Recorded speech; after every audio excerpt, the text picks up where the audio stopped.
잠언 16장 1절에서 20절의 말씀 가지고 내 인생의 계획 멋지게 이루는 비결, 이런 제목으로 말씀을 증거합니다. 잠언 16장 1절에 마음의 경영은 사람에게 있어도 말의 응답은 여호와께로서 나느니라. 3절에 너의 행사를 여호와께 맡기라. 그리하면 너의 경영하는 것이 이루리라. 9절에 사람이 마음으로 자기의 길을 계획할지라도 그 걸음을 인도하는 자는 여호와이시니라. 우리의 계획이 아무리 멋지고 세밀하다 해도 되고 안 되고 결과는 하나님의 손에 있다는 것입니다. 나에게 많은 계획이 있어도 결국은 하나님의 기뻐하심과 허락이 있어야 합니다. 내가 아무리 연약하고 부족해도 하나님의 기쁘심을 얻고 도우심을 얻으면 됩니다. 풀립니다. 하나님의 인도를 보아야 합니다. 이스라엘 백성이 드디어 애굽을 떠나 가나안으로 향하였습니다. 그런데 가나안 땅을 가는데 가까운 블레셋 땅이 아닌 하나님은 그 길을 놔두고 광야로 이렇게 돌아가도록 이끄셔요. 하나님의 인도를 따라 돌아갔더니 멀기만 한 게 아니라 시퍼런 홍해까지 만나게 되었습니다. 사람들은 원망하기 시작했습니다. 하지만 하나님의 관점에서 보면 편하고 안전한 길이었습니다. 만일 빠르고 가까운 블레셋 길로 갔으면 어떻게 되었을까? 그 길로 가면 반드시 전쟁을 치러야 하는데 그러면 아직 믿음이 연약한 그들이 다시 애굽으로 돌아갈까 봐 염려하여 하나님께서 홍해길로 돌리신 것입니다. 우리는 흔히 사막은 쓸모가 없는 땅이라고 생각합니다. 그러나 사실은 물이 없기 때문에 사막이 된 것이지요. 아무리 비옥한 땅이라도 비 한 방울 떨어지지 않는 가뭄이 계속되므로 물이 끊어지면 금방 사막처럼 변합니다. 그러나 아무리 사막이라도 계속 비가 오면 비옥한 땅이 되는 것입니다.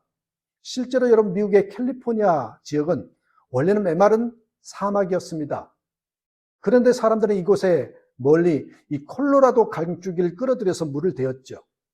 그랬더니 그 황무지가 지금 옥토가 됐고 햇볕이 뜨겁기 때문에 농작물이 오히려 더 잘 되더라라는 것이죠.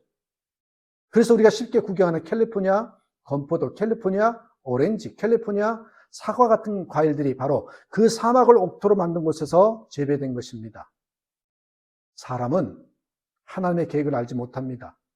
그래서 순종해야 합니다. 고군분투해서 싸워서라도 얻어야 하는 사람, 주제이신 하나님, 하나님의 인도하심을 모르는 사람은 자기 짐을 지고 가는 사람입니다.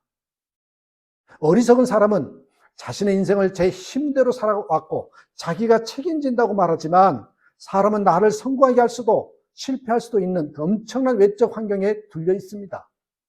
사람은 자신의 눈에 보이는 대로 쉽게 결정하고 울고 웃고 낙심하고 좌절하지요. 여러분, 모든 일의 배후에는 영적인 배경이 있습니다. 모든 일은 하나님이 행하신다는 사실을 사람은 잘 모릅니다. 좋은 일과 나쁜 일이 수시로 번갈아 다가오니 모두가 우연이라고 생각합니다. 그러나 나쁜 일 역시도 하나님이 행하신 일이라고 생각지 못할 것입니다. 물론 하나님은 좋으신 분입니다. 나쁜 것은 사람이고 사람이 죄께에 자신이 파놓은 함정과 올무에 빠진다는 것을 모릅니다. 하나님은 원치 않는 상황일지라도 용인하신다는 것을 알아야 합니다. 잠언 16장 4절에 여호와께서 온갖 것을 그 시음에 적당하게 지으셨나니 악인도 악한 날에 적당하게 하셨느니라. 무릇 마음이 교만한 자를 여호와께서 미워하시나니 피차 손을 잡을지라도 벌을 면치 못하리라. 이 세상에 하나님께서 지으신 것 중에 필요 없는 것은 하나도 없습니다. 주님께서는 모든 것을 그 쓰임에 알맞게 만드셨으니 악인은 재앙의 날에 쓰이는 것이거든요. 여러분, 우연은 없습니다. 주님께서는 그 목적을 성취하기 위해서 모든 상황을 사용하십니다. 주님께서는 마음이 거만한 사람을 미워하시나니 그들은 틀림없이 벌을 받을 것입니다. 그러나 지금 그들을 내버려 두십니다. 다 쓰실 때가 있어서요. 건축 책임자 여로보암을 살려주셨다가 솔로몬이 우상 숭배하고 하나님을 멀리하자 적당한 때에 그를 불러서 이스라엘을 남과 북으로 나누셨지요. 빌라도가 예루살렘 총독이 되어 예수님의 심판자리에 앉은 것은 우연이 아니었습니다. 솔로몬이나 빌라도나 그들은 모두 자신이 하고자 하는 대로 행한 사람들입니다. 스스로를 지혜롭게 여겼습니다. 이 사람들은 참으로 불쌍한 사람들입니다. 그들은 조그만 성취에 자랑하고 남을 우습게 여겼지요. 스스로를 자랑했습니다. 그런데 이 사람들은 자신이 어떤 과오를 행하는지를 스스로 모릅니다. 이런 사람들은 자신이 실패가 드러날 때 내가 실패를 하다니, 내가 실수를 하다니 말도 안 돼. 자신을 용납하지 못하고 술을 마시면서 분해할 것입니다. 자신이 무슨 잘못을 행했는지 모르는 것이 사람입니다. 그러나 하나님은 공의의 하나님이십니다. 그들이 자신의 행한 대로 봉을 받을게 하신다는 거죠. 잠언 16장 6절에서 7절에 인자와 진리로 인하여 죄악이 속하게 되고 여호와를 경외함으로 인하여 악에서 떠나게 되느니라. 사람의 행위가 여호와를 기쁘시게 하면 그 사람의 원수라도 그로 더불어 화목하게 하시느니라.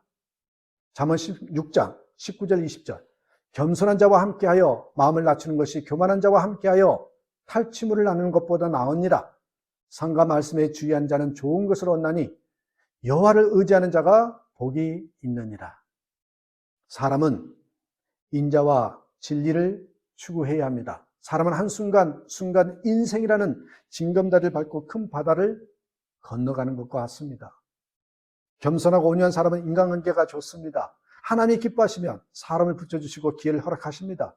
주님이 원하시면 때가 이르면 여러분 놀라운 일을 행하시게 합니다. 그렇게 그의 지평이 넓혀지는 것이죠. 우리의 행위를 달아보십니다. 은혜가 때로는 이슬과도 같이, 때로는 우로와도 같이 임하게 될 것입니다. 여러분, 겸손한 사람은 작은 것에 감사할 줄 아는 사람입니다. 내가 겸손한 사람인지 아닌지 한번 점검해 보십시오. 작은 것에 감사하고 있는가? 나에게 주어진 재물이나 재능이 적으면 적은 대로, 많으면 많은 대로, 있는 그대로 감사할 수 있어야 합니다. 사람이 절망하고 넘어지는 까닭은 자신을 용납하지 못하고 자신에게 주어진 이상의 먼 것을 바라보는 까닭입니다. 절망하는 것은 바로 교만하기 때문이지요. 기억하셔야 됩니다. 왜 절망하느냐? 교만하기 때문에. 자신을 대단하게 여기지 마십시오. 사람은 늘 실패합니다. 실패를 인정할 줄 알아야 합니다. 사탄은 나를 교만하게 만들어서 절망하게 만드는 것입니다. 하나님의 사랑받은 존재인데 자신에 대해서 가혹해서는 안 됩니다. 자신을 있는 그대로 받아들여야 합니다. 나의 현재 모습은 어떻습니까? 현실은 못마땅하고 사람들이 한심하게 여겨질 때가 없습니까? 이웃을 존중히 여기고 계시는지요? 그리고 나를 사랑하시는지요? 조용하게 겸손히 받아들이십시오. 지혜는 현실을 인식하고 인정하는 데서 출발합니다. 자신을 있는 그대로 벌거숭이의 모습으로 하나님 앞에 서야 합니다. 하나님은 공의의 하나님이십니다. 우리가 하나님과 화해하고 그의 사랑 안에 머문다면 그는 자기 자신을 발견하고 하나님의 지혜를 얻게 될 것입니다. 우리의 환경적 요소까지도 변화시켜 주셔서 우리의 경영을 이루게 해주십니다. 이 숲에 아름드리 나무들 사이에 제목으로 쓰지 못할 만큼 심하게 구부러진 나무 한 그루가 있었습니다. 몇십 년이 지난 뒤에 궁전을 지을 목수가 그 숲에 나타나서 목재를 고르기 시작해요. 그러나 구부러진 나무는 선뜻 박지 못했습니다. 나무는 크게 좌절하지요. 그러던 어느 날 한 랍비가 그 숲을 지나다가 커다란 그늘을 만들고 보기 좋게 구부러진 그 나무 밑에 당겨서 땀을 씻으며 앉았습니다. 이때 구부러진 나무는 그 랍비에게 신세를 한탄하지요. 그러자 랍비는 이렇게 말해 주었습니다. 나무야, 내가 그때 선택돼서 뽑혀갔다면 지금의 나와 같은 사람에게 이런 휴식의 기쁨을 누가 주겠느냐? 이 말을 들은 나무는 비로소 자기가 쓰일 것을 깨달았습니다. 하나님의 사랑을 알지 못하는 것, 여러분 아십니까? 그것 또한 역시 교만입니다. 교만한 사람은 사랑할 줄도 모르고 사랑받을 줄도 모릅니다. 사랑이 무엇인지 모릅니다. 도움을 구하지도 도움에 감사하지도 않습니다. 여러분이 정직한 사람, 하나님 앞에 부끄럽지 않는 생활을 하고 있다면 여러분 기다리십시오. 하나님이 응답하시는 때가 있습니다. 하나님이 공의로우신 하나님이십니다. 하나님의 음성에 귀를 기울여야 됩니다. 들어야 합니다. 나의 소원, 나의 계획, 나의 뜻을 구하는 내 욕망에 사로잡혀 하는 기도는 안 됩니다.